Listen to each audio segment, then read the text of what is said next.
सभागृहामध्ये मनपूर्वक स्वागत करतो.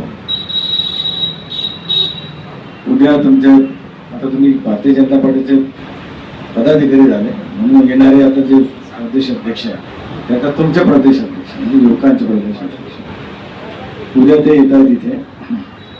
उद्या तुमची ताकद तुम्हाला दाखवायची. नुसतं घोषणा देऊन चालत नाही. काय एकच चर्चा युवा मोर्चा चर्चा झाली पाहिजे. चर्चा कधी होईल? तुमची शक्ती दिसली तर चर्चा होईल. म्हणजे चर्चा होण्यासाठी तुमची शक्ती दिसली पाहिजे. चर्चा दोन टाईपच्या होत्या, चांगली पण होते वाईट पण होते. तुम्हाला कोणती चर्चा करायची आहे? तुम्ही भारतीय जनता पार्टीचे सदस्य असल्यामुळे चर्चा ही तुमची चांगलीच झाली पाहिजे. वाईट चर्चा फार लवकर होते पण त्याचा पाहण्याचा दृष्टिकोन वेगळा असतो. चांगल्या चर्चा कमी होता, जे काही होते स्मरणात राहणारी चर्चा होते. लोकांना विश्वास बसतो की चांगली लोक आहेत. चांगली चर्चा घडली पाहिजे या दृष्टीने तुम्ही कार्यरत राहायला पाहिजे. म्हणजे उद्या तुमची शक्ती दिसली पाहिजे. मी याच्यासाठी सांगतो की उद्या बहुतेक दुपारून मी निघून जाईल. मला असं वाटलं की आज त्यांचा दौरा येणार होता बहुतेक, आजचा कॅन्सल झाला, उद्या येता येते. दुपारून निघून म्हणून माझ्या पक्षात मला असं कळलं पाहिजे की सगळे युवक एकत्र झाले, मोठी रॅली निघाली गावातनं. काही कोणाची धिंगाणा मस्ती न करता, कोणाची छेड न करता शिस्तबद्ध रीतीने रॅली गेली. भारतीय युवा मोर्चाची रॅली ही चांगल्या पद्धतीने पार पडली असा संदेश आला पाहिजे. रॅल्या निघतात पण लोक शिव्या घालतात मागे की काय धिंगाणे घालत गेले, असं करत गेले, छेड काढत गेले. असं होता कामा नये. पद मिळणं म्हणजे एक सोपी गोष्ट असते. आता आम्हाला कोणाला पकडलं रे पद गेले करता येते तसं, पण तसं होत नाही. विचार केला जातो. आता काही चांगल्या गोष्टी तुम्हाला सांगितलंय की नगरसेवक निवडताना नवीन जुने काही युवक काही सिनियर काही सगळ्यांचं कॉम्बिनेशन करावं लागतं. की नवीन पोरही आली पाहिजे, त्यांना ते शिकले पाहिजे, पण त्यांना अनुभव नसल्यामुळे काही गडबडही व्हायला नको म्हणून सिनियर लोकही पाहिजे. आणि काही जास्त सिनियर, काही मध्यम अनुभव असलेले, काही नवीन जे मीडियम असतात मग ते सिनियर होऊन ते गाईड करतात. मग सिनियरला नंतर आउट करायचं असतं तेव्हा तिथे ज्युनियर येते. यावेळेला काय काय घ्यायचं तसं होणार होतं पण आम्ही ते टाळलं. थोडी परिस्थिती वेगळी असल्यामुळे आम्ही तसं केलं. पुढच्या ऑपॉर्च्युनिटी तुमच्यापैकी कोणालाही असू शकते. पण एक गोष्ट लक्षात ठेवा, नुसतं पक्षाचं पद घेतलं, एखादे पद मिळालं म्हणून तुम्हाला काही पक्षाकडे तिकीट मिळणार आहे का असा विचार करायचा. तुम्हाला काम करावं लागणार आहे पक्षासाठी पण आणि लोकांसाठी पण. तुमचं नाव लोकांमधून आलं पाहिजे याला तिकीट द्या म्हणून. आता तेही आम्हाला करतं की कोण कोणाला पाठवतो की महिना सांग म्हणून. तसंही समजतं आम्हाला कोणी पाठवलं आहे. तसं होता कामा नये. कुठलंही जेव्हा संकट येतं शहरावर असेल आपल्या राज्यावर असेल तेव्हा तुम्ही काय करता हे जास्त महत्वाचं असतं. त्यावेळेला नुसतं क्रिटिसाइज करत बसले, असंच चालणार आहे, असंच होत राहतं आणि कोणी लक्ष देत नाही, कोणी असंच करत नाहीये, सरकारने असंच करायला पाहिजे आणि तसं करायला पाहिजे, तो पदाधिकारी किंवा तो व्यक्ती काही कामाचा नाही. तू काय करतोय जेव्हा हे संकट येते तेव्हा तू काय करतोय?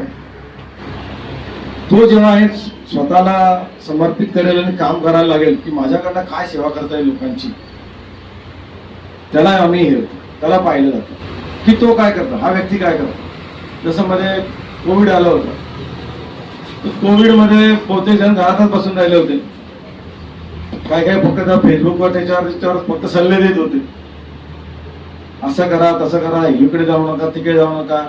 पण काही मुलं काही लोक हे प्रत्यक्ष रस्त्यावर उतरून लोकांची सेवा करत होते की नाही. त्याच्याशिवाय काय एवढं सगळं चाललं का? मग महत्वाचं कोण आहे? तो सल्ले देणार आहे की जो रस्त्यावर उतरून काम करत राहतो? तो रस्ता आपला जीव पाय नक्कीच सांभाळला पाहिजे, परंतु आपलं सगळं सांभाळून आपल्याला लोकांना काय मदत करता येईल तो जो करेल तो खरा समाजसेवा. त्या काळामध्ये कितीतरी असे समाजसेवक होते की ज्यांनी आपला जीवही सांभाळला आणि लोकांची सेवा केली. तशीच परिस्थिती आता कधी कधी तयार होते. आता अचानक पाऊसच बंद झालेला, म्हणजे आता अल निनो माहिती का काय आहे, एक उष्णतेचा पट्टा तयार झालाय पूर्ण भारतातच, विशेषतः महाराष्ट्रामध्ये आणि विशेषतः जळगाव जिल्ह्यात, की मध्ये मध्ये 45-46 डिग्री पर्यंत टेम्परेचर गेलं. पाऊस लांबला, आता 2 दिवस झाले थोडासा पाऊस आला, कदाचित अजूनही येईल, पण मध्ये परत गॅप पडेल. मग त्या लोकांना काय समस्या उद्भवत आहे, त्यांना काय मदत करता येईल. नाही तर हे काय चाललंय, पाणी झालं नाहीये, नदीत पाणी सोडलं नाहीये, मग लोकांना पाणी मिळत नाहीये. आता तिथे धरणातच पाणी नसेल, तिथे सोडता येणार आहे का पाणी? कोणी टाकतं का ते? धरणामध्ये पाणी जर कमी तिथे सोडून दिलं आणि पुढे पाऊसच नाही आला, मग पुढे काय करायचं? चाललेलं राहायचं का? म्हणजे त्यांना विचारपूर्वक सोडावं लागतं. शासनाचे निर्देश आहेत तसे. तसं आज पाणी भुसावळ शहरातच हातून धरणातला आज सुटणार होता. ते 4-5 दिवसांनी आलं असतं, ते 3 दिवस पहिले सोडायला लावलं आपण. ते आज संध्याकाळी पोहोचेल आपलं तिथे, जिथे आपण पाणी उचलतो तिथे इमर्जन्सी म्हणून ते सोडायला लावलं. पण बऱ्याचशा गोष्टी तुम्हाला माहीतच नसतात आणि समाजात पण माहीत नसतात. ते फेसबुक व्हॉट्सअपवर अरे पाणी नाही, इथे जवळ पाणी आहे ना, आपल्याला पाणी देता नाही आहे, पसरतो ना गैरसमज. पण कोणाला माहिती आहे काय की धरणामध्ये इतकेच टक्के पाणी आहे, ते 46% दाखवत असले तर त्याच्यात गाळ आहे. प्रत्यक्ष पाणी जास्तीत जास्त 10%-15% पाणी असेल त्याच्यामध्ये. त्याच्यातही जर ते सोडून दिलं तर पुढची आवर्तन जर नाही मिळालं तर पाणी येणार नाही. म्हणून त्यांना ते थांबावं लागतं पाणी, की थोडंसं त्रास झाला तर चालेल, पण एकदम पाण्याचं संकट नको यायला. म्हणून ते पाणी थोडंसं उशिराने त्यांनी सोडलं. आज ते पाणी संध्याकाळपर्यंत पोहोचेल. पाणी उचलून ते नगरपालिका घेईल. ते सांगायचं तात्पर्य हे आहे की जेव्हा जेव्हा संकट येतं त्या संकटामध्ये आपण काय करतो ते महत्वाचं असतं. मी सगळे ते वाचतो, मी तर पाहून असं वाईट वाटतं, कोणी प्रत्यक्ष कोणालाच माहीत नसतं काय झालं. पण आता ज्यांना पदं मिळाली त्यांचं हे काम आहे की लोकांचा संभ्रम दूर तयार करणं. लोकांचे जे चुकीचे गैरसमज पसरवले जात आहे ते कशी दूर होतील त्याच्यात आपण भाग घ्यायचा आहे. की असं नाही, अशी वस्तुस्थिती आहे, असं इतकंच पाणी आहे, इतकंच आहे, ते जर सोडून दिलं तर पूर्ण जिल्ह्यावर पाण्याचा नंतर संकट येणार आहे. हे सगळी आपली जबाबदारी वाटते आणि तो या परिस्थितीमध्ये चांगलं काम करतो. आता काही आहेत समाजसेवक, ते टँकर घेतात, टँकरने लोकांना पाणी पुरवठा करतात. आता खरं भुसावळ शहरामध्ये तुम्हाला जे नवीन पिढीला माहिती की माहिती नाही, पण ही पाणी पुरवठा योजना जी आता सुरू आहे तिला जवळपास 67 वर्ष झाली ना. 1952 ची योजना आहे. तेव्हा आपल्या शहरातील लोकसंख्या किती होती माहिती आहे का? 25,000 होती. 25,000 लोकसंख्या होती आणि ती योजना जेव्हा बनते तेव्हा 50,000 लोकसंख्या गृहीत धरून ती योजना बनवली जाते. म्हणजे ती योजना जी बनवली ती कशी बनवली होती की 25,000च्या असताना बनली, पण 50,000ला पाणी पुरेल किती योजना बनली. आज आपल्या शहरातील लोकसंख्या किती आहे? जवळपास 2.5 लाख लोकसंख्या, 5 पट लोकसंख्या वाढली आहे. आज तीच पाणी पुरवठा अजूनही सुरू आहे. मग मध्यंतरी आपण अमृत योजना सँक्शन केली. अमृत योजनेचं तुम्हालाही माहिती असेल की जे इरिगेशनने काम घेतलं त्याच्यात ते रखडवलं, मग परत सेकंड टप्पा तयार केला, तो दुसऱ्या कॉन्ट्रॅक्टरला दिला, त्याचं काम जोरात सुरू आहे. पहिल्या टप्प्याच्या कामाची आता त्यांनी कोर्ट केस केली आहे. ह्याचे प्रॉब्लेम चालतात, हे तुम्हाला माहिती पाहिजे युवकांना, त्यानंतर तुम्हाला सगळं पुढे उत्तरं द्यायची. म्हणून सगळ्या गोष्टी तुमच्या लक्षात आल्या पाहिजे. कधीही काही शंका वाटली मला विचारायचं की असं याला उत्तरं काय द्यायची. सगळ्यात आधी तर तुमचा ग्रुप बनवा, व्हॉट्सअप ग्रुप तयार करा. आता जेवढे सगळे बसले तेवढ्यांना पदं मिळाले, सगळ्यांचा ग्रुप तयार करा. त्या ग्रुपमध्ये मलाही ऍड करा. जेव्हा काही असे तयार होतात काही संभ्रम, मी तुम्हाला सांगेल की याला उत्तर काय द्यायचे, काय परिस्थिती आहे, म्हणजे काय ऍक्च्युअल फॅक्ट आहे, त्याला उत्तर काय द्यायचे. तुम्हाला सगळी चांगली कामं करतो आपण, सगळं काही चांगलं असतं, पण तो 2-4 ठिकाणं बोंबलणारे काहीतरी बोंबलत बसतात, त्याला उत्तर कोणी देत नाही इकडनं. म्हणून ते झूट फैलते जातात.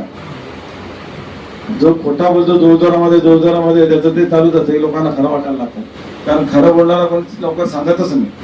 म्हणून युवकांना सगळं खरं माहिती पाहिजे. म्हणून तुम्ही ग्रुप बनवा. त्या ग्रुपमध्ये मी तुम्हाला सांगेल, कोणी सांगायलाच तुम्हाला की खरी परिस्थिती काय आहे ते तुमच्या निदर्शनात ज्यावेळी तुम्हालाही पटेल की नाही हो हे असं चाललंय म्हणून आपल्याला काही कोणाशी भांडायचं नाहीये, कोणाला काही झगडे करायचे नाहीये, पण लोकांच्या समोर वस्तुस्थिती आणली गेली पाहिजे की आमचं सरकार हे चांगलं सरकार आहे, आमचं सरकार हे काम करताय युवकांसाठी, महिलांसाठी, गोरगरिबांसाठी, सगळ्यांसाठी आपण कामं करतोय. आणि हे यांचं सरकार असताना आता 70 वर्ष इतरही दुसरी सरकार होते, त्यांनी काय काम केलं आणि या सरकारने काय केलं. आता तुम्ही जगात पाहताय आपल्या देशाचं नाव किती मोठं झालेलं आहे.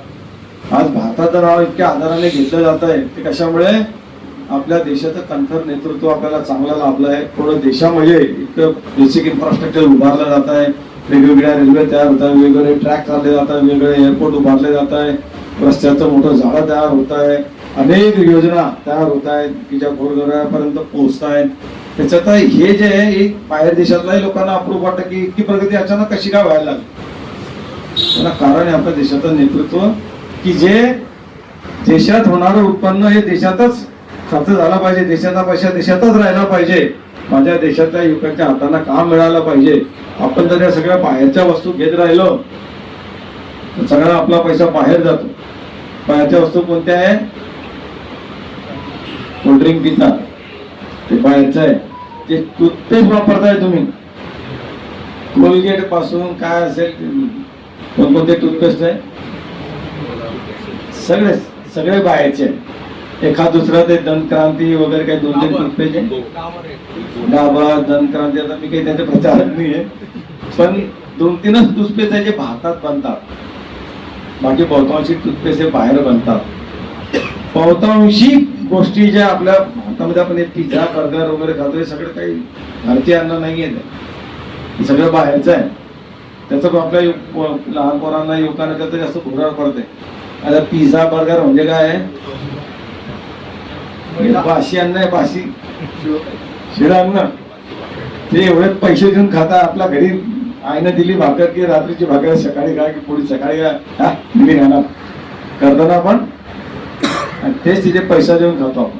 आता नारळ पाणी किती चांगलं आहे, त्या प्रकृतीसाठी चांगलं आहे, त्या आरोग्यासाठी चांगलं आहे, पण ते सोडून कोल्ड्रिंक पितो आपण. कोल्ड्रिंक म्हणजे काय आहे, नुसतं साखरेचं पाणी आहे, साखर पाणी ती साखरीन त्याचं पाणी आहे, कार्बोहायड्रेट आणि साखरीन त्याचं पाणी नुसतं ते, की जे पिल्याने तुमचं कधी कधी काय म्हणतात त्याला ताण भागते, तुमचं आरोग्य खराब होत असतं उलट त्याच्याने. पण आपले आहे, आंब्याचा रस प्या, उसाचा रस प्या, नारळाचं पाणी प्या, या सगळ्या आरोग्याला चांगला लागणाऱ्या गोष्टी. उलट याचे बिझनेस कोणी करतं का, कोणी करत नाही. का करत नाही, योग्य म्हणून तुम्हाला सांगतो, कितीतरी बिझनेस ऑपॉर्च्युनिटी अशा आहे, व्यवसाय जे आपण लाज वाटते म्हणून करत नाही. मी शिकलोय, आता मी कसं काय करूय, शिकलो म्हणजे कुठला धंदा करायचा नाही का, असं काही लिहिलंय का कुठे. उलट शिक्षणाने तुम्ही व्यवसाय चांगल्या प्रकारे करू शकता, अजून चांगल्या प्रकारे करू शकता. कितीतरी व्यवसाय असे आहे जे तुम्ही नुसता चहाचा ठेला जरी घेऊन उभे राहिले, आता मला इथे रोज चहा लागतो, शेवटी कंटाळून मला इथे आतमध्ये बनवावा लागतो चहा. आता मी सांगितलं होतं की कोणाला तरी इथे चहाचा ठेला लावायला, त्याचा बिझनेस चालू, रोज इथे चहा कितीतरी लागत असतो. कितीतरी चहावाले असे की ज्यांनी स्वतःचा ब्रँड तयार करून टाकला. साऊथ इंडियनचे पाहिलं असेल जर तुम्ही, लोक स्वतःचे ब्रँड तयार केले, त्याच्या आता पुऱ्या देशामध्ये त्यांच्या ब्रँडच्या चहा विकले, त्यांच्या ब्रँडच्या नावाने चहा कॉफीचे ब्रँड त्यांचे तयार झाले. कशा अमृतुल्य असे बरेच चहा. कशामुळे त्याने फक्त सुरुवात केली की मी चहा विकतो, तर चहाची ते चांगली लोक गर्दी करायला लागले, त्याने क्वालिटी बदलली नाही, जो लोक जास्त येत आहे म्हणून तशीच क्वालिटी ठेवली, चांगला चहा झाला, एक शाखा झाली, दुसरी शाखा झाली, तिसरी शाखा झाली, करत राहिला कंटिन्युअस. कितीतरी शाखा त्याच्या तयार झाल्या देशामध्ये. काही काही लोकांच्या कॉफीच्या कितीतरी ब्रांचेस तयार झाल्या. हे तुम्हाला एक्झाम्पल म्हणून सांगताय की आपल्याला असं काय वाटतं की फक्त नोकरी म्हणजे फक्त सरकारी नोकरीच पाहिजे असते. बिझनेस मध्ये जेवढं पोटेन्शियल आहे तेवढं नोकरीत काही नाही. पूर्वीचा एक काळ होता जेव्हा शेती ही उत्कृष्ट मानली जायची. जो शेती करतो तो जमीनदार जागीरदार तो मोठा मानला जायचा. कनिष्ठ व्यापार होता, व्यापार करणारा मध्यम होता तो, आणि जो नोकरी करायचा तो कनिष्ठ. जो नोकरी करेल तो सगळ्यात खालचा. ही आपल्या देशाची रचना होती पूर्वी. आताही तुम्ही दुबईत जर गेले कधी आता मध्ये मी एकदा 2 वर्षापूर्वी दुबईला गेलो होतो. तर दुबईतले मुलं किंवा युवक ते नोकरी करत नाही. ते पुऱ्या जगामधनं दुबईमध्ये व्यापार करणारे लोकांचे ऑफिसेस आहेत, तिथे व्यापार करतात. ही मुलं त्याच्यात पार्टनर असतात. पार्टनर म्हणजे कसे असतात, 51% पार्टनर तिथला लोकल माणूस घ्यावाच लागतो. 51%. समजा मला जर तिथे बिझनेस टाकायचा आहे तर मी तिथे झालं पाहिजे. पण कार्यकर्त्याने तेवढं ऍक्टिव्ह असलं पाहिजे ते करायला. म्हणून आता तुम्ही भारतीय जनता पार्टीशी जुळलेले आहेत. अशा अनेक गोष्टी ज्या तुमच्या निदर्शनात आणल्या जातील त्याचा तुम्ही फायदा घ्यायचा, येणाऱ्या युवकांना त्याचा फायदा द्यायचा. आणि सोशल मीडिया विशेषतः हा आपला ऍक्टिव्हेट ठेवला पाहिजे चांगला. एवढी मोठी मोठी कामं होतात ना, क्रिटिसाइजच जास्त केलं जातं. म्हणजे 10 कामं होतील, एखादी नाही होणार. काही कोणाला जादूची गांडी काय की सगळे कामं होऊन जातील अचानक. 70 वर्षात जे झालं नाही तुम्ही अपेक्षा करणार की 14 वर्षात झालं पाहिजे, तसं होतंय का? शक्यच नाही. म्हणून कामं होतील, देश बदलतोय, हळूहळू सगळी कामं होत आहेत. अनेक कायदे नवीन येत आहेत, अनेक नवीन गोष्टी तयार कराव्या लागत आहेत, ज्या हळूहळू आपलं सरकार सगळं काही करत आहे. पण याच्यात युवकांचा पुढाकार महत्वाचा आहे. नाही मध्येच काहीतरी येतं असं कोणीतरी अक्रोच बिक्रोच की ज्याला काही घेणं देणं नसतं देशाशी, थोडं देशाची बदनामी करत बसतात. देशाची बदनामीच होते ना याच्याने. देशाची बदनामी आहे एक प्रकारे. काही त्यांचे 55 वर्षाचे युवक देशाच्या बाहेर जातात आणि देशाची बदनामी करत बसतात.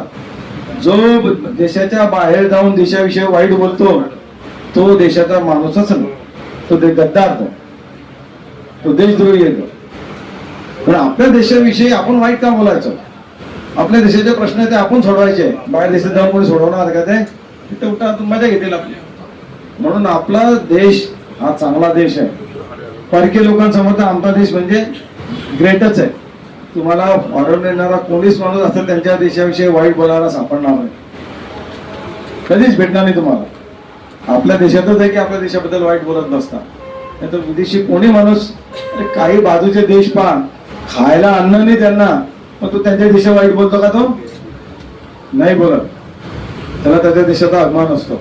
जे काही असेल ते असेल, पण माझा देश चांगला ना. आपला देश तर त्यांच्यापेक्षा कितीतरी पटीने चांगला आहे की आपल्याला सगळ्या गोष्टी पुरवल्या जात आहेत. म्हणून आपल्या देशाचा अभिमान बाळगायचा आपण कधी.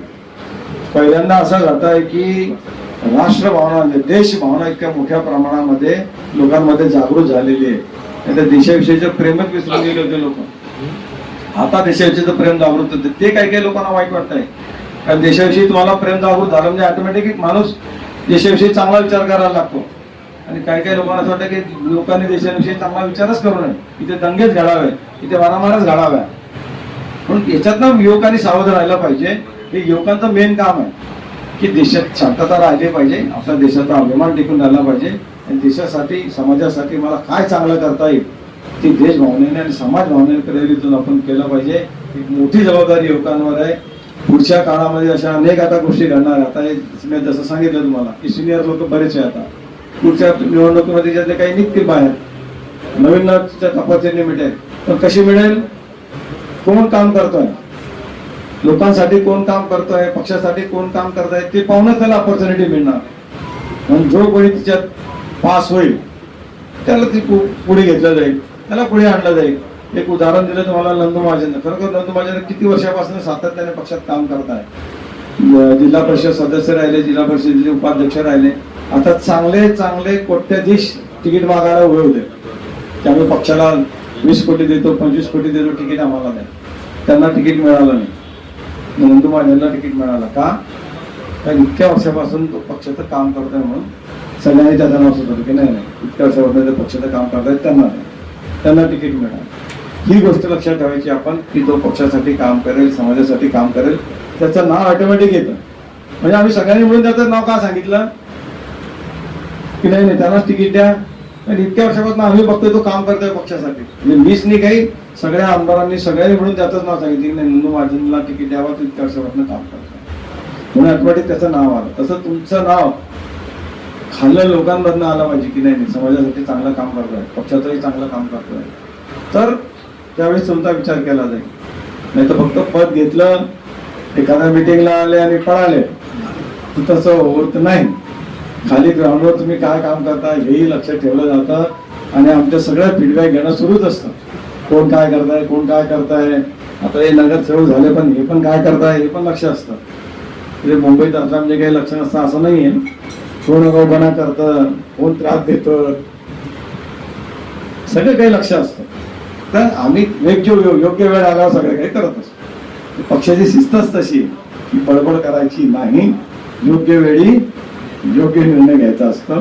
त्या दृष्टीने आम्ही काम करतो. तसंच तुम्ही काम करावं. एक मोठी जबाबदारी तुमच्यावर आली आहे.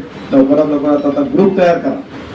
त्या ग्रुपवर तुम्हाला जर वाटलं काही समस्या तयार झाली, काही इथे हे व्हायला पाहिजे, तिथे ते व्हायला पाहिजे, ऑटोमॅटिक त्या ग्रुपवर टाका. पण ग्रुपवर भांडणं करायची नाही. त्याच्यात ग्रुपवर भांडणं सुरू होऊन जातात. यांच्या नगरसेवकाचा ग्रुप आहे हे भांडणं सुरू होतात. तसे भांडणं नको व्हायला. नाही तर आमचं करे तुला काय समजतं नव्हतं, तुला काय समजतं रे नव्हतं, याही तिथेच काबरा करायचं, तिथे असं होतं नव्हतं. त्याने सांगितलं ना, ठीक आहे, त्याने त्याचा विचार मांडला. भांडण नाही करायचं. आपलं काम आहे एखादी सूचना जी सार्वजनिक लोकांमधून आलेली, नाही तर माझ्या घरापुढे रोड बनवा ही सूचना नको. लोकांचं काय सूचना आहे किंवा समाजामध्ये असा प्रॉब्लेम होतोय, लोकांचे असे घराणे आहे, त्याच्यातनं काहीतरी मार्ग काढला पाहिजे, तशा सूचना आल्या पाहिजे. वैयक्तिक असलं तरी झालं, वैयक्तिक मला पाठवा तुम्ही माझ्या मोबाईल नंबरवर, तुमच्याही समस्या सोडवल्या जातील. पण सहसा ग्रुपवर सार्वजनिक समस्या काय आहे आणि त्याला उत्तर काय करायला पाहिजे, नाही तर नुसत्या समस्या सांगायच्या. त्याला उत्तर कोण सांगेल? समस्या सांगणं सोपं काम आहे. आणि मला तरी विचारतो, मी दुनियाभरच्या समस्या सांगितल्या, सोडवायच्या कोणाला आहे? मला सोडवायच्या आहे. नुसत्या समस्या नाही, अशी समस्या, त्याच्यावर अशा उपाययोजना जर केल्या तर ही सुटू शकते, त्याच्यासाठी मदत करा असं आलं पाहिजे. नाही तर फक्त असं चाललंय, असं चाललंय, असं होत आहे, कोणी लक्ष देत नाहीये, मग तू लक्ष देते तर तू काय करतोय? समस्या आणि समाधान दोन्ही आले पाहिजे सोबत, तर ते खरं काम. सगळ्यांना आता जबाबदाऱ्या मिळालेल्या आहे. तुमच्या काळामध्ये सगळ्यांनी ती जबाबदारी सांभाळायची आहे, योग्य रीतीने ते कामं करायची आहे. उद्या तुमचे प्रदेश अध्यक्ष येत आहे, त्यांना चांगली तुमची शक्ती दिसली पाहिजे. चांगलं असं वाटलं पाहिजे की युवक आमच्या भुसावळचा शहराचा युवक अतिशय स्ट्रॉंग आहे, अशी ते चांगली कामं करतो. त्या दृष्टीने सगळ्यांनी नियोजन करावं. सगळ्यांना खूप खूप शुभेच्छा. जय हिंद, जय Maharashtra.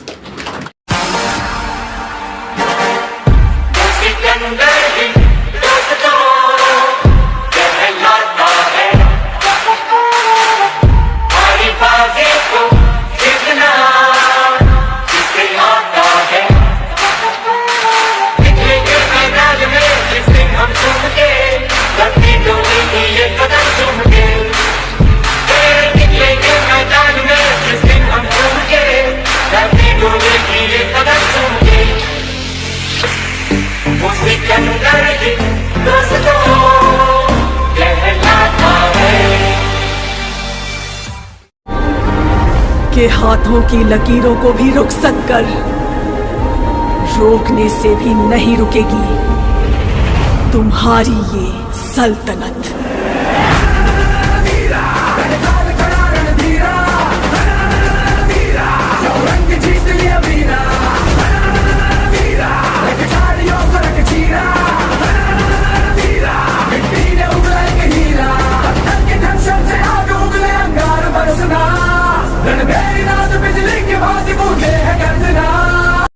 Subscribe now and press the bell icon.